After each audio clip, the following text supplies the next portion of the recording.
Hello, welcome, আসসালামু আলাইকুম রহমতুল্লাহ। আজকে আবারও আমরা একটা ইউনিক ডিজাইন দেখব এবং ডিজাইনগুলো কেমন সেল হয় সেগুলো আমি আপনাদেরকে লাইভ প্রুফ দেখাবো। যে শাটার স্টকে যায়, অ্যাডোবি স্টকে তো হবেই, শাটার স্টকেও এআইটা নেয় কিনা এটা আপনাদের একটু কনফিউশন থাকে। পোর্টফোলিওর মধ্যে দেখেন এই যে এগুলো এআই দিয়ে কিন্তু করে পরে আমি এটা এগুলো হলো পিএনজি আকারে করছি। তো এগুলো পিএনজি, এগুলোতে তো নর্মাল সেল হয়েছে, আমি একটু বেশি সেল যেটা সেটাতে দেখাই। ভেক্টেজিতে যেরকম অনেকেই বলে আর্নিং কম হয়, আসলে সবগুলোতে ফাইল দিয়ে রাখতে হবে। এখানে যদি আমরা একটু আর্নিং দেখি, আর্নিং এ গেলে দেখেন এখানে এটা দেখেন $4.59 সেল হয়েছে।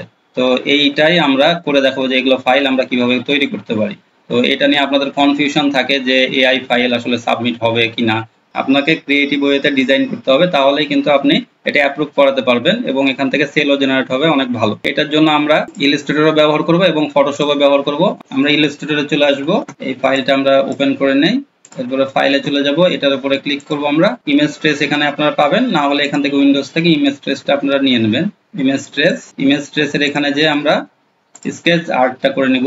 এখন স্কেচ আর্ট করলে এখানে আপনাদের খেয়াল রাখা লাগবে যে আমাদের ফাইলটা যাতে খুব ভালোভাবে তৈরি হয়, কোয়ালিটি ফাইল হয়। দেখেন এখানে এই সমস্যাগুলো আছে, তো এটার জন্য আমাদেরকে একটু এখান থেকে থ্রেশহোল্ডটা আমরা একটু বাড়াই দেখব, কমাই দেখব, যেটার ক্ষেত্রে যেভাবে প্রযোজ্য। দেখেন এখানে এটা একটু অ্যাডজাস্ট হয়ে গেল, আবার এখানে কিছু সমস্যাটা আছে, তো এখানে আমরা একটু বাড়াতেও পারি, কমাতেও পারি। আমি একটু কমিয়ে দেখব যে এখানে দেখেন এটা এগুলো ক্লিয়ার হয়ে গেছে, আর এই জায়গাটার জন্য একটু আরেকটু কমাই দিলাম, এখানে আরেকটু সমস্যা আছে, এটা আরেকটু কমাই দিলাম। এখন দেখবেন এটা অ্যাডজাস্ট হয়ে গেছে, দেখেন সুন্দর ফাইল একটা তৈরি হয়ে গেল। অ্যাডভান্সে ক্লিক করবেন, এখানে নিচে আসলে এখানে ইগনোর কালার জন্য আমার এখানে হোয়াইট এটা থাকে, টিক দেওয়া থাকে, এবং এরপরে আমরা এক্সপান্ড করে নেবো। এখানে এক্সপান্ড থাকতে পারে অথবা আপনার এখানে থাকতে পারে, শুধুমাত্র আমাদেরকে ফাইলটা সেভ করা লাগবে। ইমেজ ট্রেসটা একটু দেখে দেখে করবেন এবং সিঙ্গেল সিঙ্গেল ফাইলগুলাই করবেন, কারণ কোয়ালিটি ফাইল তৈরি করাটা আপনার বেশি জরুরি আসলে, নট কোয়ান্টিটি। ফাইলে যে সেভ অ্যাজ, এরপর আপনারা যদি আর্টবোর্ড সহকারে নিতে চান তাহলে আর্টবোর্ড সহকারে নিতে পারবেন। ইপিএস এ আমরা সেভ করব, এখানে ক্লিক করলে রেঞ্জ 1 একটা আছে একটা, তাহলে আমরা এটা সেভ করে নিব। এখান থেকে 10 জাস্ট হলো এখানে ওকে। ইমেজ ট্রেসের এই ইপিএস ফাইলটা আপনারা আপলোড করে দিতে পারেন ইচ্ছা করলে এই ফাইলগুলো এসইও করে, অথবা আমরা একটু ক্রিয়েটিভিটি এখান থেকে করব, যাতে, কারণ সবাই তো নর্মাল ওয়েতে কাজ করে, আমরা একটু ক্রিয়েটিভ ওয়েতে কাজটা করব। এখানে আপনারা অবশ্যই খেয়াল রাখবেন, যদি আপনারা এই সরাসরি এই ফাইলটা আপলোড দেন, এখানে হয়তো বা অ্যাডোবে নিবে, কিন্তু শাটার স্টকের জন্য প্রবলেম হতে পারে। এই জন্য আপনাদেরকে একটা আর্টবোর্ড নেওয়া লাগবে। এই আর্টবোর্ডটা আপনারা তখন এখান থেকে নিয়ে নেবেন, এর নিচে আর্টবোর্ডটা দিয়ে দিবেন এরকম করে টেনে, আমি গত ভিডিওগুলোতেও দেখাইছি। এরপরে যদি আমি আর একটা ফাইল তৈরি করি, নিউ, সাপোজ এইটাই আমরা করলাম ক্রিয়েট। যদি আমরা টেক্সট ফাইল তৈরি করি, আগের ভিডিওতে দেখানো হচ্ছে, তারপরে আমি একটু আপনাকে দেখাই দিচ্ছি শর্টকাটে। এটা আমরা একটু বড় করে নেব, হার্ড লিখলাম এখানে। এখন আমরা যদি এটাতে লেখাটাকে আমরা একটু চেঞ্জ করে দেই, এরপরে ফন্টটা চেঞ্জ করে দিলাম। এখন অল্টার চেপে আমরা একটু কপি করব, এই দুইটা মিলে অল্টার চেপে ধরলাম।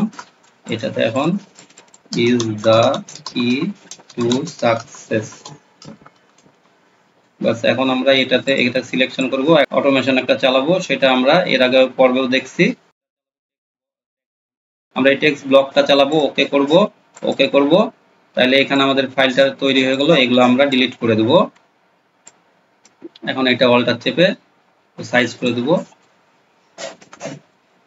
এটা আমরা মিডলিং করব, অ্যালাইনমেন্ট নিচে সব দিকে অ্যালাইনমেন্ট করে দিলাম। এখন এটা ফাইলটা সেভ করব, সেভ অ্যাজ, জাস্ট এখানে ইপিএস ফাইল দিব, ব্যাক স্পেস, এখানে আমরা রাখলাম ফাইলটা, যেহেতু দুইটা ফাইল একসাথেই আমরা রাখি। এখানে সেভটা করে দিলাম 10 এ, এমবেডেড ফন্টস, ওকে। ফটোশপে এসে জাস্ট হলো ফাইলটা ড্র্যাগ করব, এই ফাইলটাও নিলাম, প্রথমে এটা নিব, ওকে করব, ফাইল প্লেস এইভাবে আনতে পারেন, অথবা এখান থেকে ধরে আনতে পারেন, প্লেস ইমবেড। একইভাবে এই কালার ফাইলটা যদি আপনারা শুধুমাত্র জেপিজি করতে চান তাহলে জেপিজিটা আপনারা আপস্কেল করে নেবেন, আর যদি এখান থেকে ইপিএস করে ফেলেন তাহলে ইপিএস করে ইপিএস ফাইলটা আপনারা এখান থেকে প্লেস দিয়ে দিবেন। তাহলে এখান থেকে জাস্ট অল্টার চেপে ধরে আমরা একটু সাইজটা একটু বাড়িয়ে দেবো, ব্যাকগ্রাউন্ডের সাইজটা। এখন এখানে একটা ইন্টার দিয়ে দেবো, কিবোর্ডের অল্টার, এখানে যখন এই অ্যারোটা আসবে তখন আপনারা মাউসের বাম বাটন ক্লিক করবেন। এখন আমরা নিচেরটা ডান বাটন ক্লিক করে ব্লেন্ডিং অপশন, এখান থেকে জাস্ট স্ট্রোকের এখানে ক্লিক করবেন না, এই পাশে এইখানে ক্লিক করবেন, করলে এখানে যদি আপনাদের কম থাকে তাহলে এখানে 10 করে দিবেন, 10 করে এখানে যদি আপনারা কালার অন্য চান স্ট্রোকের, তাহলে চেঞ্জ করে দিতে পারেন। আমি কালো রাখলাম, ওকে, আমি ব্ল্যাকটাই রাখলাম। ফাইলে যাব, এক্সপোর্ট, এক্সপোর্ট অ্যাজ, এখান থেকে পিএনজি ফাইল এবং জেপিজি ফাইল দুটাই নিতে পারবেন। এক্সপোর্ট করে নেবেন। এক্সপোর্টের এখানে আমরা সেভ দিয়ে দিলাম। আপনাদের যদি ফাইলে কোনো সেভে এখানে এক্সপোর্টের সমস্যা হয় তাহলে এখান থেকে ডান বাটন ক্লিক করে export, quick export as PNG, এটা ক্লিক করলে আমরা পিএনজিটা সেভ করে নিতে পারবো। এরপরে আমরা এটা ক্লোজ করে দিয়ে আরেকটা ফাইল ওপেন করি, নো, এটা আমরা এখন ওপেন করলাম, ওকে।